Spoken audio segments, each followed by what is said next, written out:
हिंदू धर्म ग्रंथों में हर एकादशी का अपना अलग महत्व बताया गया है। इन्हीं अलग अलग विशेषताओं के कारण इनके नाम भी भिन्न भिन्न रखे गए हैं। प्रत्येक वर्ष में 24 एकादशियां होती हैं। मल मास की एकादशियों को मिलाकर इनकी संख्या 26 हो जाती है। इन्हीं एकादशियों में एक एकादशी आषाढ़ मास के कृष्ण पक्ष की एकादशी, जिसे योगिनी एकादशी कहते हैं। योगिनी एकादशी का उपवास रखने से समस्त पापों का नाश होता है तथा इस लोक में भोग और परलोक मुक्ति भी मिलती है। योगिनी एकादशी व्रत कथा। महाभारत काल की बात है कि एक बार धर्मराज युधिष्ठिर ने भगवान श्री कृष्ण कहा, हे त्रिलोकीनाथ, मैंने ज्येष्ठ माह के शुक्ल पक्ष की निर्जला एकादशी की कथा सुनी। अब आप कृपा करके आषाढ़ माह के कृष्ण पक्ष की एकादशी की कथा सुनाइए। इस एकादशी का नाम तथा महात्म्य क्या है, सो अब मुझे विस्तारपूर्वक बताएं। श्री कृष्ण ने कहा, हे पांडु पुत्र, आषाढ़ माह के कृष्ण पक्ष की एकादशी का नाम योगिनी एकादशी है। इसके व्रत से सभी पाप नष्ट हो जाते हैं। यह व्रत इस लोक में भोग तथा परलोक में मुक्ति देने वाला है। हे धर्मराज, यह एकादशी तीनों लोकों में प्रसिद्ध है। इसके व्रत से सभी पाप नष्ट हो जाते हैं। तुम्हें मैं पुराण में कही हुई कथा सुनाता हूँ, ध्यानपूर्वक श्रवण करो। कुबेर नाम का एक राजा अलकापुरी नाम की नगरी में राज्य करता था। वह शिव भक्त था। उनका हेममाली नामक एक यक्ष सेवक था जो पूजा के लिए फूल लाया करता था। हेममाली की विशालाक्षी नाम की अति सुंदर स्त्री थी। एक दिन वह मानसरोवर से पुष्प लेकर आया, किंतु कामासक्त होने के कारण पुष्पों को रखकर अपनी स्त्री के साथ रमन करने लगा।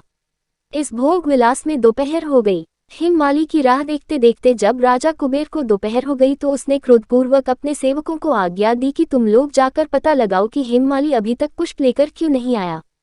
जब सेवकों ने उसका पता लगा लिया तो राजा के पास जाकर बताया, हे राजन, वो हेममाली अपनी स्त्री के साथ रमन कर रहा है। इस बात को सुन राजा कुबेर ने हेममाली को बुलाने की आज्ञा दी। डर से कांपता हुआ हेममाली राजा के सामने उपस्थित हुआ। उसे देखकर कुबेर को अत्यंत क्रोध आया और उसके होंठ फड़फड़ाने लगे। राजा ने कहा, अरे अधम, तूने मेरे परम पूजनीय देवों के भी देव भगवान शिवजी का अपमान किया है। मैं तुझे श्राप देता हूँ कि तू स्त्री के वियोग में तड़पे और मृत्युलोक में जाकर कोढ़ी का जीवन व्यतीत करे। कुबेर के श्राप से वह तत्क्षण स्वर्ग से पृथ्वी पर आ गिरा और कोढ़ी हो गया। उसकी स्त्री भी उससे बिछड़ गई। मृत्युलोक में आकर उसने अनेक भयंकर कष्ट भोगे, किंतु शिव की कृपा से उसकी बुद्धि मलिन न हुई और उसे पूर्व जन्म की भी सुध रही। अनेक कष्टों को भोगता हुआ तथा अपने पूर्व जन्म के कुकर्मों को याद करता हुआ वह हिमालय पर्वत की तरफ चल पड़ा। चलते चलते वह मार्कंडेय ऋषि के आश्रम में जा पहुंचा। वह ऋषि अत्यंत वृद्ध तपस्वी थे। वह दूसरे ब्रह्मा के समान प्रतीत हो रहे थे और उनका वह आश्रम ब्रह्मा की सभा के समान शोभा दे रहा था। ऋषि को देखकर हेममाली वहां गया और उन्हें प्रणाम करके उनके चरणों में गिर पड़ा। हेममाली को देखकर मार्कंडेय ऋषि ने कहा, तूने कौन से निकृष्ट कर्म किए हैं जिससे तू कोढ़ी हुआ और भयानक कष्ट भोग रहा है। महर्षि की बात सुनकर हेममाली बोला, हे मुनिश्रेष्ठ, मैं राजा कुबेर का अनुचर था। मेरा नाम हेममाली है। मैं प्रतिदिन मानसरोवर से फूल लाकर शिव पूजा के समय कुबेर को दिया करता था। एक दिन पत्नी सहवास के सुख में फंस जाने के कारण मुझे समय का ज्ञान ही नहीं रहा और दोपहर तक पुष्प न पहुंचा सका। तब उन्होंने मुझे श्राप दिया कि तू अपनी स्त्री का वियोग और मृत्युलोक में जाकर कोढ़ी बनकर दुख भोग। इस कारण मैं कोढ़ी हो गया हूँ तथा पृथ्वी पर आकर भयंकर कष्ट भोग रहा हूँ। अतः कृपा करके आप कोई ऐसा उपाय बतलाए जिससे मेरी मुक्ति हो। मार्कंडेय ऋषि ने कहा, हे हेममाली, तूने मेरे सम्मुख सत्य वचन कहे हैं, इसलिए मैं तेरे उद्धार के लिए एक व्रत बताता हूँ। यदि तू आषाढ़ माह के कृष्ण पक्ष की योगिनी नामक एकादशी का विधानपूर्वक व्रत करेगा तो तेरे सभी पाप नष्ट हो जाएंगे।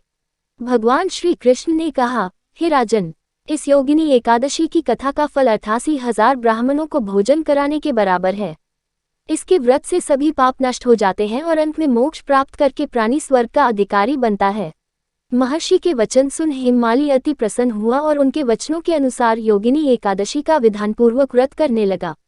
इस व्रत के प्रभाव से अपने पुराने स्वरूप में आ गया और अपनी स्त्री के साथ सुखपूर्वक रहने लगा। मेरा वीडियो देखने के लिए आपका बहुत बहुत धन्यवाद। कृपया करके मेरे चैनल को सब्सक्राइब और मेरे वीडियो को लाइक करें। धन्यवाद।